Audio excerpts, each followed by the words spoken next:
वक्रतुंड महाकार्य सूर्यकोटि समप्रभा निर्विघ्नं कुरु मे देव सर्वकार्येषु सर्वदा। अलंकापुरी पुण्यभूमि पवित्र तिथे नांदतो ज्ञान राजा सुपात्र तया ठविता महापुण्यराशी। नमस्कार माझा श्री सद्गुरु ज्ञानेश्वरासी। पुंडलीकवधर विठ्ठल श्री ज्ञानदेव तुकाराम। पंढरीनाथ महाराज की जय।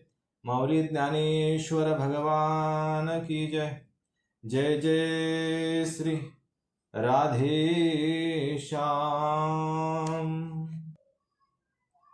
पिछले भाग में हमने दक्ष की पूर्ति यह कथा सुनी।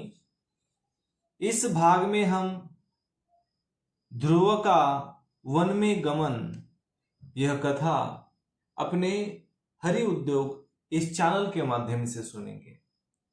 तो आइए कथा में प्रवेश करते हैं। मैत्रेय जी कहते हैं, शत्रुसूदन विदुर जी, सनकादि, नारद, ऋषभ, हंस, अरुणी और यति ब्रह्मा जी के इन नैष्ठिक ब्रह्मचारी पुत्रों ने गृहस्थ आश्रम में प्रवेश नहीं किया, अतः उनके कोई संतान नहीं हुई। अधर्म भी ब्रह्मा जी का ही पुत्र था। उसकी पत्नी का नाम था मृषा। उसके दंभ नामक पुत्र और माया नाम की कन्या हुई। उन दोनों को निरति ले गया क्योंकि उसके कोई संतान नहीं थी। दंभ और माया से लोभ और निकृति शठता का जन्म हुआ। उनसे क्रोध और हिंसा तथा उनसे कलह और उसकी बहिन दुरुक्ति गाली उत्पन्न हुए। साधु शिरोमणे, फिर दुरुक्ति से कली ने भय और मृत्यु को उत्पन्न किया तथा उन दोनों के संयोग से यातना और निरय मतलब नरक का जोड़ा उत्पन्न हुआ। निष्पाप विदुर जी, इस प्रकार मैंने संक्षेप से तुम्हें प्रलय का कारण रूप यह अधर्म का वंश सुनाया। यह अधर्म का त्याग कराकर पुण्य संपदा में हेतु बनता है। अतएव इसका वर्णन 3 बार सुनकर मनुष्य अपने मन की मलिनता दूर कर देता है। कुरुनंदन, अब मैं श्रीहरि के वंश ब्रह्मा जी के अंश से उत्पन्न हुए पवित्र कीर्ति महाराज स्वयंभू मनु के पुत्रों के वंश का वर्णन करता हूं। उनकी पत्नी महारानी शत्रुपा और उनके पति स्वयंभू मनु से प्रियव्रत और उत्तानपाद ये 2 पुत्र हुए। भगवान वासुदेव की कला से उत्पन्न होने के कारण ये दोनों संसार की रक्षा में तत्पर रहे थे। उत्तानपाद को सुनीति और सुरुचि नाम की 2 पत्नियां थी। उनमें सुरुचि राजा को अधिक प्रिय थी। सुनीति, जिसका पुत्र ध्रुव था, उन्हें वैसे ही प्रिय नहीं थी। एक दिन राजा उत्तानपाद सुरुचि के पुत्र उत्तम को गोद में बिठाकर प्यार कर रहे थे। उसी समय ध्रुव ने भी गोद में बैठना चाहा, परंतु राजा ने उसका स्वागत नहीं किया। उस समय घमंड से भरी हुई सुरुचि ने ध्रुव को महाराज की गोद में आने का प्रयत्न करते देख उनके सामने ही उससे दाह भरे शब्दों में कहा, बच्चे, तू राज सिंहासन पर बैठने का अधिकारी नहीं है। तू भी राजा का ही बेटा है। इसे क्या हुआ? तुझको मैंने तो अपनी कोख में नहीं धारण किया। तू अभी नादान है, तुझे पता नहीं है तूने किसी दूसरी स्त्री के गर्भ से जन्म लिया है, तभी तो ऐसे दुर्लभ विषय की इच्छा कर रहा है। यदि तुझे राज सिंहासन की इच्छा है तो तथापि कर्म के परम पुरुष श्री नारायण की आराधना कर और उनकी कृपा से मेरे गर्भ में आकर जन्म ले। श्री मैत्रेय जी कहते हैं, विदुर जी, जिस प्रकार डंडे की चोट खाकर सांप फुंकार मारने लगता है, उसी प्रकार अपनी सौतेली मां की कठोर वचनों से घायल होकर ध्रुव क्रोध के मारे लंबी लंबी सांसें लेने लगा। उसके पिता चुपचाप यह सब देखते रहे, मुंह से एक शब्द भी नहीं बोले। तब पिता को छोड़कर ध्रुव रोता हुआ अपनी माता के पास आया। उसके दोनों होठ फड़क रहे थे और वह सिसक सिसक कर रो रहा था। सुनीति ने बेटे को गोद में उठा लिया और जब महल के दूसरे लोगों से सुरुचि की कही हुई बात सुनी, तब उसे बड़ा दुख हुआ। उसका धीरज टूट गया। वह दावानल से जली हुई बेल के समान शोक से संतप्त होकर मुरझा गई तथा विलाप करने लगी। सौत की बातें याद आने से उसके कमल सरीखे नेत्रों में आंसू भर आए। उस बेचारी को अपने दुख पारावार का अंत ही नहीं दिखाई देता था। उसने गहरी सांस लेकर ध्रुव से कहा, बेटा, तू दूसरों के लिए किस प्रकार से अमंगल की कामना करता है। जो मनुष्य दूसरों को दुख देता है, उसे स्वयं ही उसका फल भोगना पड़ता है। सुरुचि ने जो कुछ कहा है ठीक ही है, क्योंकि महाराज को मुझे पत्नी तो क्या दासी स्वीकार करने में भी लज्जा आती है। तूने मुझ मंदभागिनी के गर्भ से जन्म लिया है और मेरे ही दूध से तू पला है। बेटा, सुरुचि ने तेरी सौतेली मां होने पर भी बात बिल्कुल ठीक कही है। अतः यदि राजकुमार उत्तम के समान राज सिंहासन पर बैठना चाहता है तो द्वेष भाव छोड़कर उसी का पालन कर। बस श्री अध्यक्षज भगवान के चरण कमलों की आराधना में लग जा। संसार का पालन करने के लिए सत्वगुणों को अंगीकार करने वाले उन श्री हरि के चरणों की आराधना करने से तेरे परदादा श्री ब्रह्मा जी को वह सर्वश्रेष्ठ पद प्राप्त हुआ है। जो मन और प्राणों को जीतने वाले मुनियों के द्वारा भी वंदनीय है, इसी प्रकार तेरे दादा स्वयंभुव मनु ने भी बड़ी बड़ी दक्षिणाओं वाले यज्ञों के द्वारा अनन्य भाव से उन्हीं भगवान की आराधना की थी। तभी उन्हें दूसरों के लिए अति दुर्लभ लौकिक अलौकिक तथा मोक्ष सुख की प्राप्ति हुई। बेटा, तू भी उन भक्तवत्सल श्री भगवान का ही आश्रय ले। जन्म मृत्यु के चक्कर से छूटने की इच्छा करने वाले मुमुक्षु लोग निरंतर उन्हीं के चरण कमल के मार्ग की खोज किया करते हैं। तू स्वधर्म पालन से पवित्र हुए अपने चित्त में श्री पुरुषोत्तम भगवान को बिठा ले तथा अन्य सब का चित्त छोड़कर केवल उन्हीं का भजन कर। बेटा, कमल दल लोचन श्री हरि को छोड़कर मुझे तो तेरे दुख को दूर करने वाला और कोई दिखाई नहीं देता। देख, जिन्हें प्रसन्न करने के लिए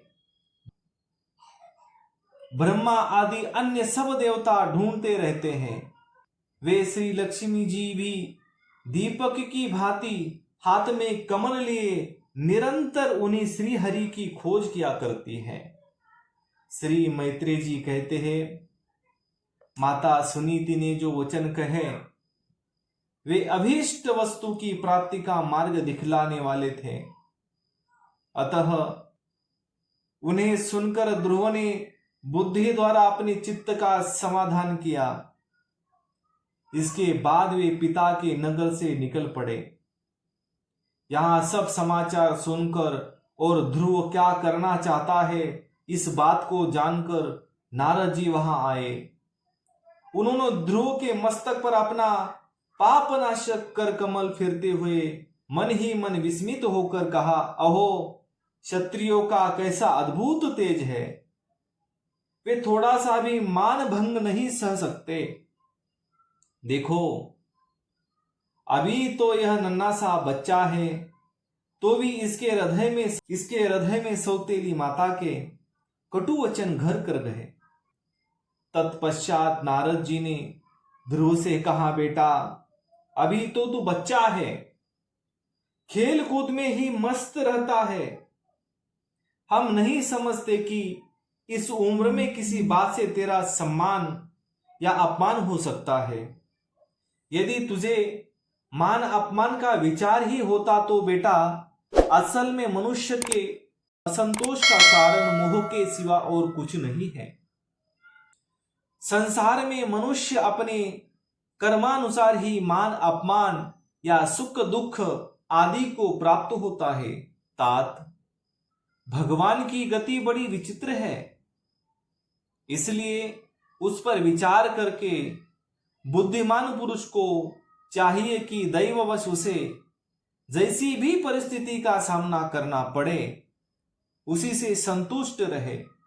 अब माता के उपदेश से तू योग साधना द्वारा जिन भगवान की कृपा प्राप्त करने चलता है, मेरे विचार से साधारण पुरुष के लिए उन्हें प्रसन्न करना बहुत ही कठिन है।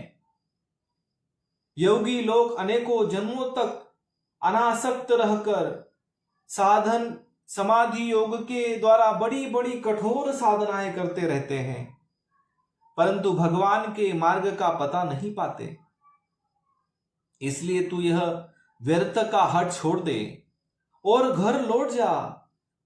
बड़ा होने पर जब परमार्थ साधन का समय आवे तब उसके लिए प्रयत्न कर ले। विधाता के विधान के अनुसार सुख दुख जो कुछ भी प्राप्त हो उसी में चित्त को संतुष्ट रखना चाहिए। यह करने वाला पुरुष मोहमय संसार से पार हो जाता है। मनुष्य को चाहिए कि अपने से अधिक गुणवानों को देखकर प्रसन्न हो, जो कम गुण वाला हो उस पर दया करे और जो अपने समान गुण वाला हो उसे मित्रता का भाव रखे। योग करने से उसे दुख कभी नहीं दबा सकते। ध्रुव ने कहा, भगवान, सुख दुख से जिसका चित्त चंचल हो जाता है उन लोगों के लिए आपने कृपा करके शांति का यह बहुत अच्छा उपाय बतलाया, परंतु मुझ जैसे अज्ञानियों की दृष्टि यहां तक नहीं पहुंच पाती। इसके सिवा मुझे घोर क्षत्रिय स्वभाव प्राप्त हुआ है, अतएव मुझ में विनय का प्रायः अभाव है। सुरुचि ने अपने कटु वचन रूपी बाणों से मेरे हृदय को विदीर्ण कर डाला है, इसीलिए उसमें आपका यह उपदेश नहीं ठहर पाता। ब्राह्मण, मैं उस पद पर अधिकार करना चाहता हूं जो त्रिलोकी में सबसे श्रेष्ठ है तथा जिस पर मेरे बाप दादा और दूसरे कोई भी आरूढ़ नहीं हो सके। आप मुझे उसी की प्राप्ति का कोई अच्छा सा मार्ग बतलाइए। आप भगवान ब्रह्मा जी के पुत्र हैं और संसार के कल्याण के लिए ही वीणा बजाते सूर्य की भांति त्रिलोकी में विचरा करते हैं। मैत्रेय जी कहते हैं, ध्रुव की बात सुनकर भगवान नारद जी बड़े प्रसन्न हुए और उस पर कृपा करके इस प्रकार सदुपदेश देने लगे। श्री नारद जी ने कहा, बेटा, तेरी माता सुनीति ने तुझे जो कुछ बताया है वही तेरे लिए परम कल्याण का मार्ग है। भगवान वासुदेव ही वह उपाय है, इसलिए तू चित्त लगाकर उन्हीं का भजन कर। जिस पुरुष को अपने लिए धर्म, अर्थ, काम और मोक्ष रूप पुरुषार्थ की अभिलाषा हो, उसके लिए उनकी प्राप्ति का उपाय एकमात्र श्री हरि के चरणों का सेवन ही है। बेटा, तेरा कल्याण होगा। अब तू श्री यमुना जी के तट पर परम पवित्र मधुवन को जा। वहां श्री हरि का नित्य निवास है। वहां श्री कालिंदी के निर्मल जल में तीनों समय स्नान करके नित्य कर्मों से निवृत्त हो यथाविधि आसन बिछाकर स्थिर भाव से बैठा।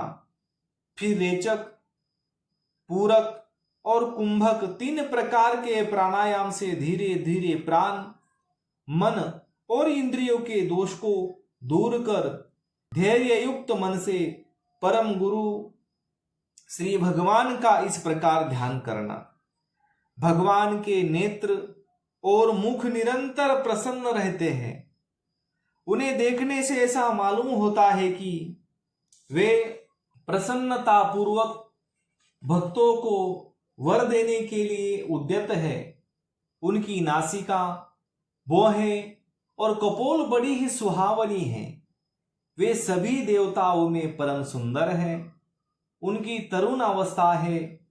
सभी अंग बड़े सुडोल है। लाल लाल होठ और रत्नारे नेत्र हैं। वे प्रणत जनों को आश्रय देने वाले अपार सुखदायक शरणागत वत्सल और दया के समुद्र है। उनके वक्षस्थल में श्रीवत्स का चिन्ह है। उनका शरीर सजल जलधर के समान श्याम वर्ण है। वे परम पुरुष श्याम सुंदर, गले में वनमाला धारण किए हुए हैं और उनकी 4 भुजाओं में शंख, चक्र, गदा एवं पद्म सुशोभित है।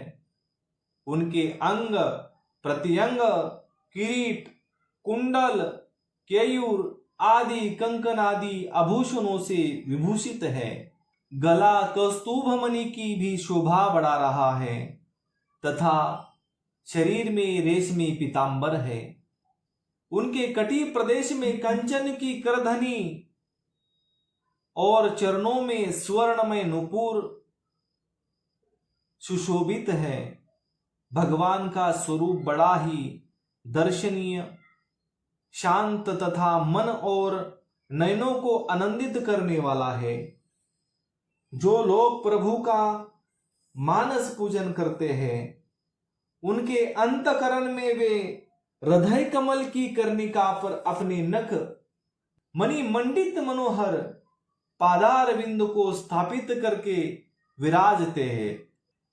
इस प्रकार धारणा करते करते जब चित्त स्थिर और एकाग्र हो जाए, तब उन वरदायक प्रभु का मन ही मन इस प्रकार ध्यान करे कि वे मेरी ओर अनुराग भरी दृष्टि से निहारते हुए मंद मंद मुस्कुरा रहे हैं। भगवान की मंगलमय मूर्ति का इस प्रकार निरंतर ध्यान करने से मन शीघ्र ही परमानंद में डूबकर तल्लीन हो जाता है और फिर वहां से लौटता नहीं। राजकुमार, इस ध्यान के साथ जिस परम गुह्य मंत्र का जप करना चाहिए वह भी बतलाता हूं, सुनो। इसका 7 रात जप करने से मनुष्य आकाश में विचरने वाले सिद्धों का दर्शन कर सकता है। वह मंत्र है ओम नमो भगवते वासुदेवाय। इस देश और किस काल में कौन वस्तु उपयोगी है, इसका विचार करके बुद्धिमान पुरुष को इस मंत्र के द्वारा तरह तरह की सामग्रियों से भगवान की द्रव्यमयी पूजा करनी चाहिए।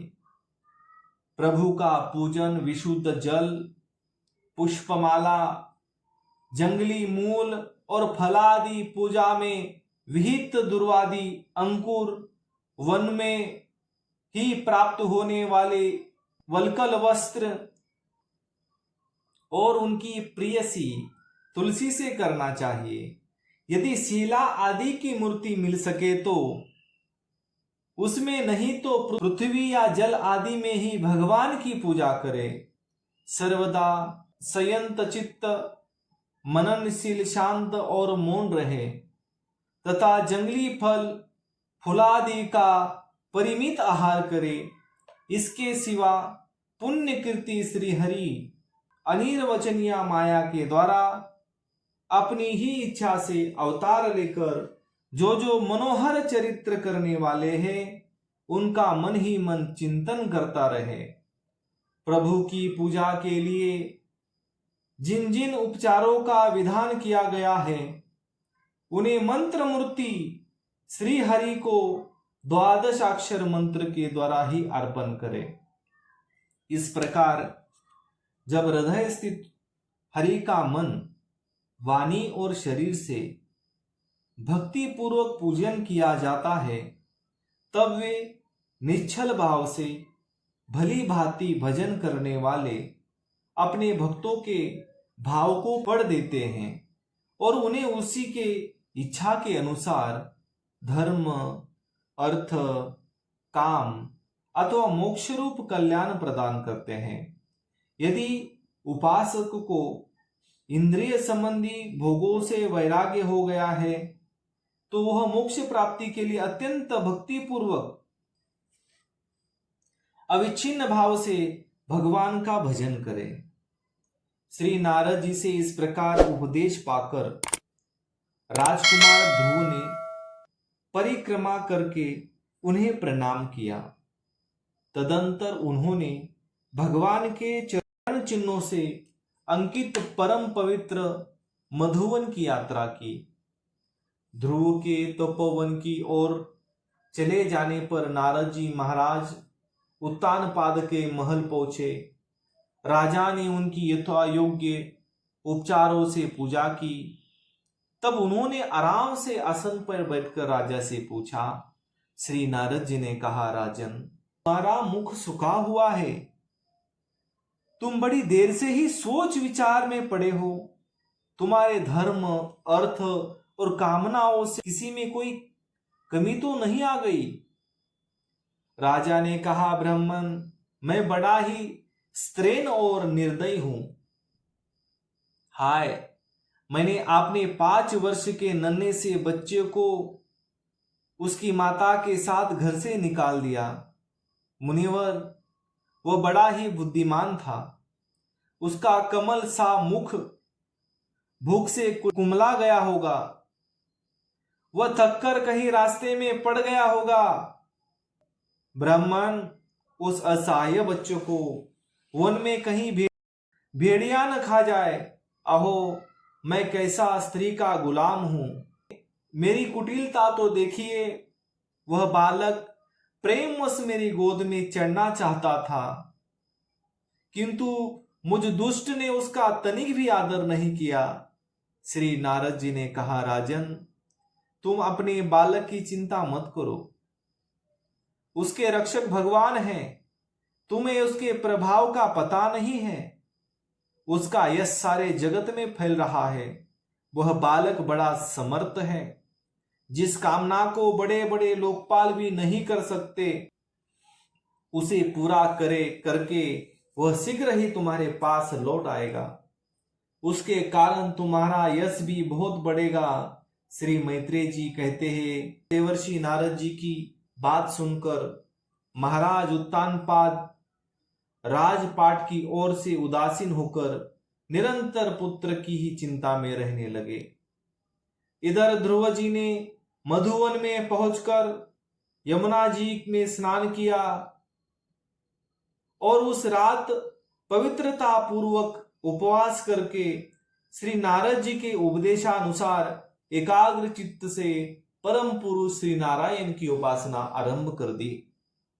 उन्होंने 3-3 रात्रि के अंतर से शरीर निर्वाह के लिए केवल कैथ और बेर के फल खाकर श्रीहरि की उपासना करते हुए 1 मास व्यतीत किया। दूसरे महीने में उन्होंने 6-6 दिन के पीछे सूखे घास और पत्ते खाकर भगवान का भजन किया। तीसरा महीना 9-9 दिन पर केवल जल पीकर समाधि योग के द्वारा श्री हरि की आराधना की। चौथे महीने में उन्होंने श्वास को जीतकर 12-12 दिन के बाद केवल वायु पीकर ध्यान योग द्वारा भगवान की आराधना की। 5वां मास लगने पर राजकुमार ध्रुव श्वास को जीतकर परब्रह्म का चिंतन करते हुए एक पैर से खंबे के समान निश्चल भाव से खड़े हो गए। उस समय उन्होंने शब्दादि विषय और इंद्रियों के नियम का अपने मन को सब ओर से खींच लिया तथा हृदय स्थित हरि के स्वरूप का चिंतन करते हुए चित्त को किसी दूसरी ओर न जाने दिया। जिस समय उन्होंने महादादि संपूर्ण तत्वों के आधार तथा प्रकृति और पुरुष के भी अधीश्वर परब्रह्म की धारणा की, उस समय उनके तेज को न सह सकने के कारण तीनों लोक कांप उठे। जब राजकुमार ध्रुव एक पैर से खड़े हुए तब उनके अंगूठे से दबकर आदि पृथ्वी इस प्रकार झुक गई जैसे किसी गजराज के चढ़ जाने पर नाव पद पद पर दाई बाई और डगमगने लगती है। ध्रुव जी अपने इंद्रिय द्वार तथा प्राणों को रोककर अनन्य बुद्धि से विश्वात्मा श्री हरि का ध्यान करने लगे। इस प्रकार उनकी समिष्टि प्राण से अभिन्नता हो जाने के कारण सभी जीवों का श्वास प्रश्वास रुक गया। इसे समस्त लोक और लोकपालों को बड़ी पीड़ा हुई और वे सब घबराकर श्रीहरि की शरण में गए। देवताओं ने कहा, भगवान, समस्त स्थावर जंगम जीवों के शरीर का प्राण एक साथ ही रुक गया है। ऐसा तो हमने पहले कभी अनुभव नहीं किया। आप शरणागत की रक्षा करने वाले हैं। अपनी शरण में आए हुए हम लोगों को इस दुख से छुड़ाइए। श्री भगवान ने कहा, देवताओं, तुम डरो मत। उत्तानपाद के पुत्र ध्रुव ने अपने चित्त को मुझ विश्वात्मा में लीन कर दिया है। इस समय मेरे साथ उसकी अभेद धारणा सिद्ध हो गई है। इसी से उसके प्राण निरोध से तुम सबका प्राण भी रुक गया है। अब तुम अपने अपने लोगों को जाओ। मैं उस बालक को इस दुष्कर तप से निवृत्त कर दूंगा। तो आज के लिए इतना ही। कर्पूर गौरम करुणावतारम संसार सारम भुजगेंद्र हारम सदा वसंतम हृदयारविंदे भवम भवानी सहितम नवामि। सियावर रामचंद्र की जय, पवन सूत हनुमान की जय, उमापति महादेव की जय। जय जय श्री राधे श्याम। शेष चर्चा अगले भाग में।